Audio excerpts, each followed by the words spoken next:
Hey guys, it's Cece, and today I'm going to talk about my favorite books of 2015. So I had a lot of really great reading done this year. I read some really fantastic books, I definitely read some new favorites, and I have compiled a list. This list used to be 12 books, and then I read a book for the Holiday Booktubeathon and had to rearrange my list because that book had to go on my list. So I have 13 of my favorite books of this year to show you, and I'm very excited. These are pretty much in order of how much I like them, so the one I say at the end, that's my favorite book of the year.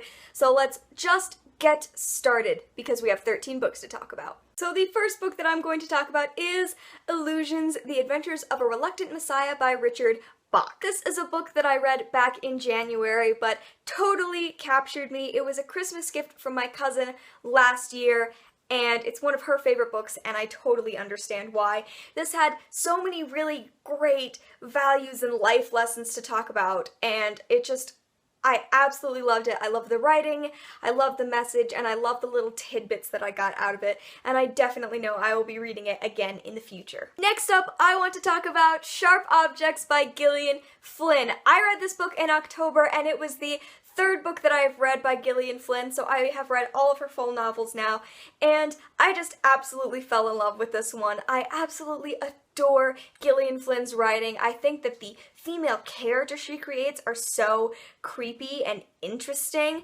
and this book totally creeped me out in a very good way, in exactly the way that Gillian Flynn does. Last year, in 2014, my favorite book of that year was Gone Girl, so to have another Gillian Flynn book on my top favorites list is so exciting. I thought this was absolutely amazing. I really want my own copy of it. I'm gonna work on that, but her writing style is so fantastic and creepy, and she's one of my favorite writers ever. Next up, I want to talk about that new addition to the list, and that is Princess Academy: The Forgotten Sisters. This is the third book in the Princess Academy series by Shannon Hale. Shannon Hale writes such good fantasy, and she writes such excellent female characters. This book, it just had so much to say about the female characters in the book. It totally got me. There's just something about the way that Miri, the main character, has grown throughout the books that let this book, where she finally gets to talk and be heard and understand why sort of the men in the kingdom fear her, but don't fear her at the same time. The way she gets to break that down is so amazing, and there are so many different kinds of female characters in Shannon Hale's books, and I cried multiple times reading this book. I laughed. There's a beautiful romance. I got tabs of every color, and I absolutely fell in love with it, and as soon as I finished it, I knew it had to be added to my favorite books of the year. The next one I want to talk about is None of the Above by I.W. Gregorio. This was a debut this year, and I absolutely fell in love with it. This is a young adult contemporary about a girl who discovers she is intersex, and just her experiences with that, and I really fell in love with it. It was a YA contemporary set in high school, but it just had some of these really great moments that I really enjoyed, and some characters I loved, and the way Kristen and her father interacted was so special and wonderful to me that I just completely fell in love with this book. It's definitely been one of my favorites this year. I will probably read it again in the future. I really loved this book. Next up, I would like to talk about The Bermudez Triangle by Maureen Johnson. I read this book near the beginning of the year, and it was just so good. It was so good. This is just a great book about three friends and about exploring your sexuality and learning who you are with the help of your friends, and how friends grow together in high school, and it was so great. Nina, as one of the main characters, was so funny and wonderful, but I also really loved both of the other main characters. Melanie and Avery just both go on such a journey in this book that was so enjoyable to read, and the three of them as friends were just wonderful, absolutely wonderful. I feel like I've said that about 1,000 times, but this is definitely just a fantastic book, and after reading 2 different Maureen Johnson books this year, I definitely want to read some more because I think that she writes just some really great characters. Next up is the only graphic novel on this list, and that is This One Summer by Jillian and Mariko Tamaki. I read this book back in August, I believe, and I don't know, I've never rated a graphic novel 5 stars before. This book just spoke to me. It is about a girl growing up and how her experiences in childhood change with a new, more grown-up perspective, and how your friendships change as you grow up, sort of like, this kind of sounds like the description of the Bermudez Triangle. But I love this book. I loved the palette of this book. It's this really cool kind of blue-purple, like the cover, and it was so beautiful. And as soon as I closed the book, I cried, because it did such a good job of talking about this main character and growing up. And it is the only graphic novel I've ever given 5 stars to. It was just so beautiful. Next up, Vicious by V.E. Schwab. This is a book that I read back in October on my Kindle and completely fell in love with it.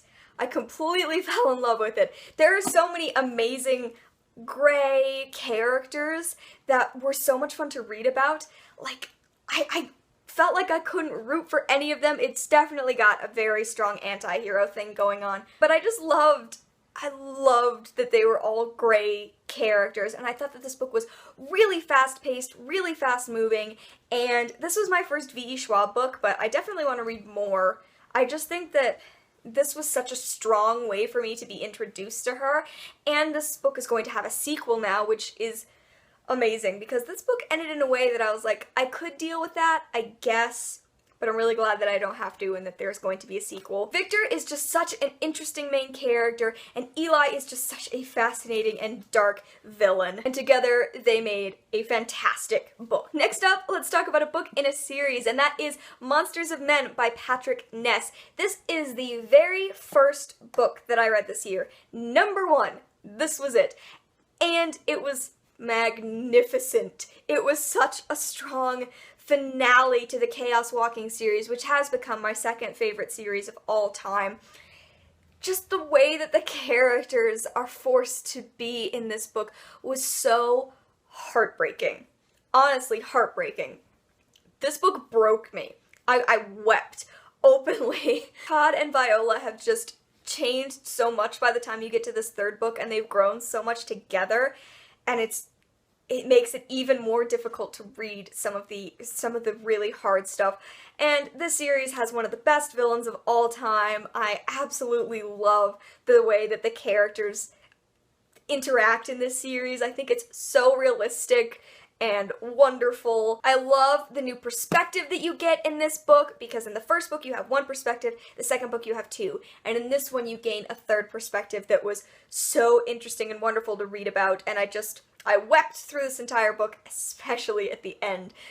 I was just so broken by this book, and I absolutely love this book. It was wonderful and the perfect finale to a fantastic series. Alright, next up, The Miseducation of Cameron Post by Emily M. Danforth. This is a young adult contemporary set in Montana in the 90s about a girl who realizes she is a lesbian. And it is just so good. It's so good. The writing in this book for a YA contemporary is so different. It's really descriptive, and it's very visual, and it gives Cameron Post such a room to grow as a character, and I completely fell in love with her, and just, this book affected me. It took me a while to get through, considering it was a YA novel, but it was just so beautifully written and so good. Wonderful. So good. Next, I want to talk about Heir of Fire by Sarah J. Maas. Now, you probably know by now that I did not really like Queen of Shadows.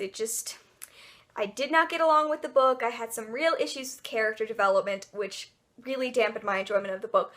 But back in summer when I read Heir of Fire in like 2 days, this was the strength of the series. This was my favorite of the series so far.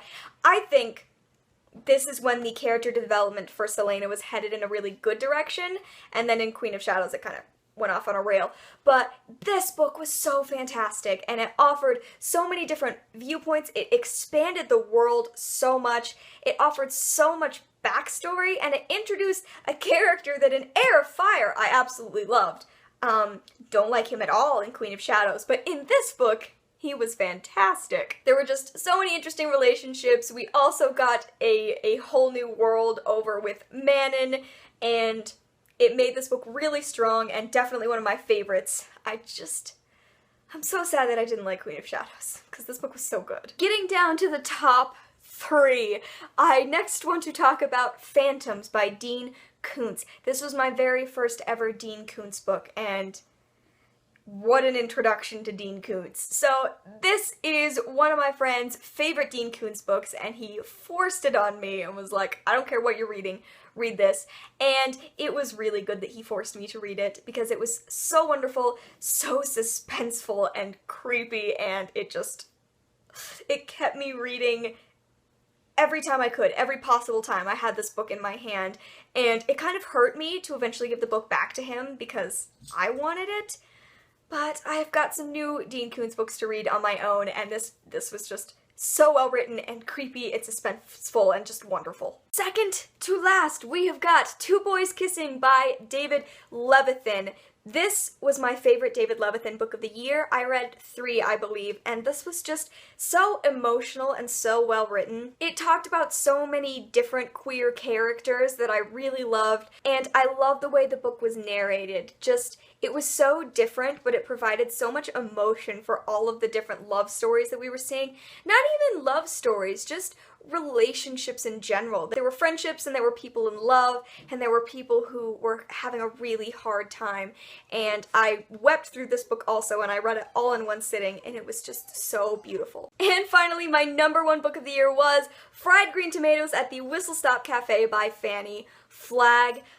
This book just captured me. It is so captivating. It creates such a beautiful world that you just feel completely pulled into it. There's an atmosphere about this book that is so wonderful that it just drags you in and it keeps you there even after you finish the book. The characters were amazing and the story was beautiful, and I loved this book. I can't wait to reread it again and again in the future because I completely fell in love with this story. There you go. Those are my top 13 books of 2015. I hope you enjoyed watching. If you enjoyed any of these books, please let me know down in comments so we can talk about it. And also, let me know what your favorite book was this year. Whatever you read this year, I hope it was good. I hope it was wonderful. And I hope that you have a very fantastic reading year in 2016. Thank you so much for watching, and I will see you in another video very soon. Bye!